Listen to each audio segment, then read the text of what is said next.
Assalamualaikum warahmatullahi wabarakatuh. Halo teman-teman semua, saya Natasha Zahra Amani dari Prodi Psikologi kelas C.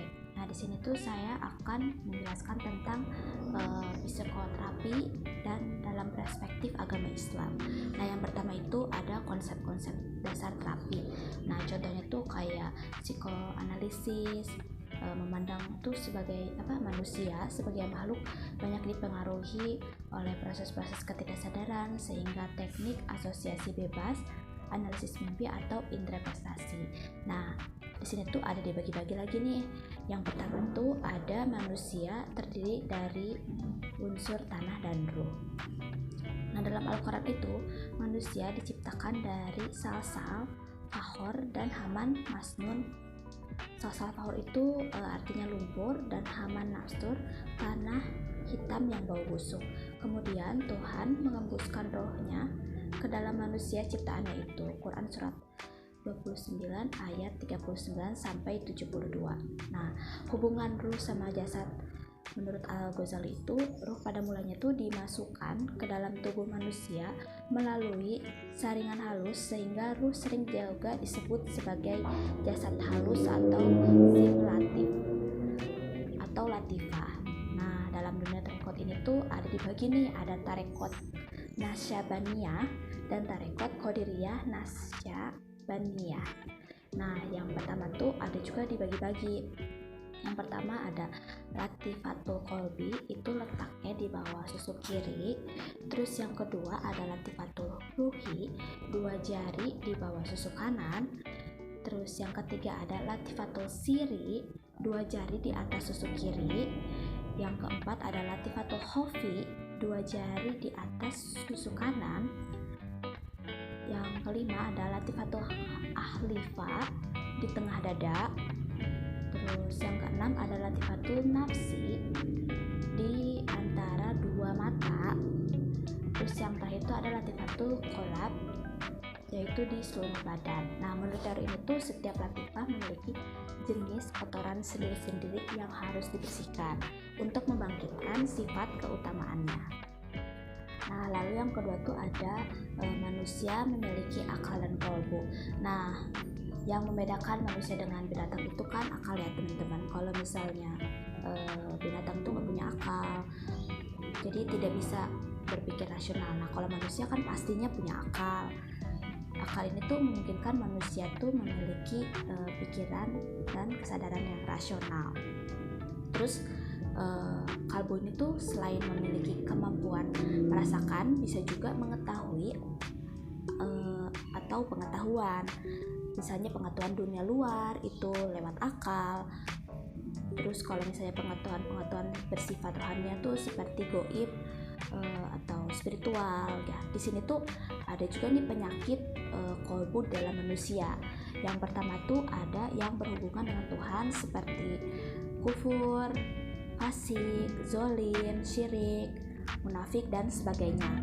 Nah, yang kedua itu ada yang berhubungan dengan diri sendiri seperti cinta diri, egois, sombong, malas, dan sebagainya. Nah, yang ketiga itu yang berhubungan dengan manusia lain seperti dengki, iri, curiga, bakhil, gibah, dan lain-lainnya. Lalu yang keempat tuh ada yang berhubungan dengan alam, misalnya serakah, cinta dunia secara berlebihan, dan sebagainya. Lalu yang terakhir itu ada nafs, mempunyai tingkat-tingkatan gitu ya. Keseluruhan pribadi manusia itu sendiri itu tuh meliputi manusia yang paling luar jasad, lalu sampai esensi paling dalam yaitu ruh. Nah, umumnya tuh ada tingkatan nafs dalam diri manusia. Nah, yang pertama itu ada nafs al-amarah.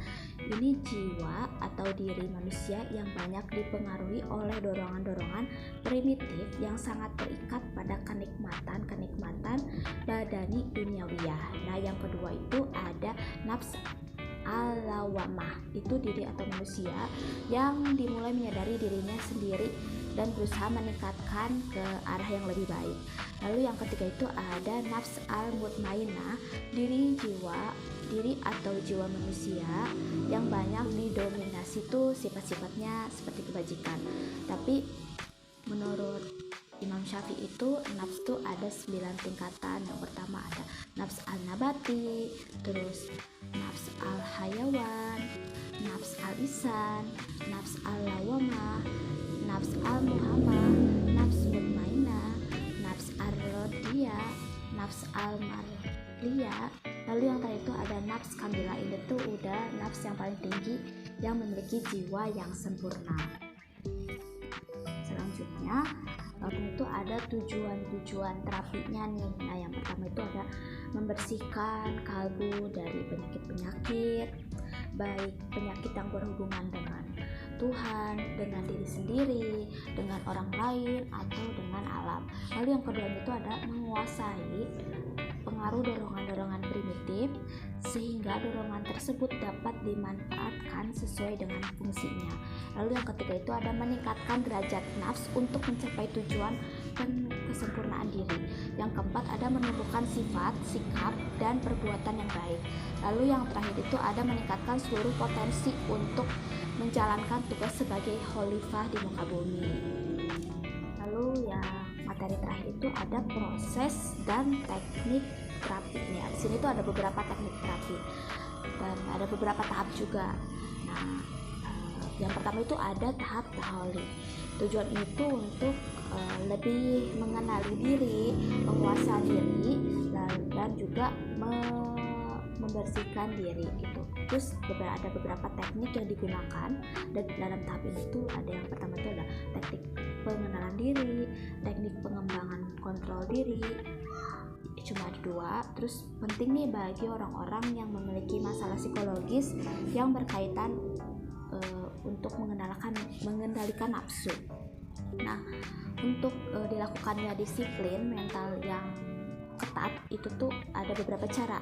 Yang pertama itu ada teknik puasa, teknik paradok. Nah, teknik paradok ini tuh apa sih tujuannya? Supaya seseorang meskipun mencintai hal yang dia suka, tapi dia tuh masih bisa mengendalikan diri.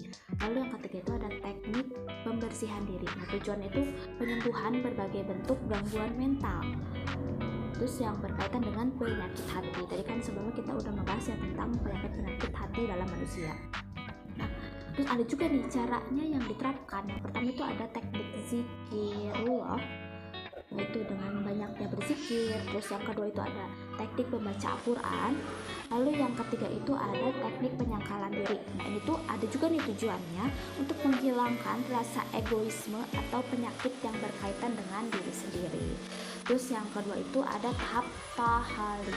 Tahap ini tuh adalah masuk ke dalam tahap pengembangan. Nah, tujuannya itu untuk menumbuhkan sifat-sifat terpuji dalam diri kita gitu. Nah, ada juga nih cara yang diterapkan.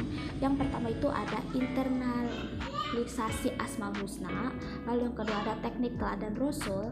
Lalu yang ketiga ada pengembangan hablum minanas.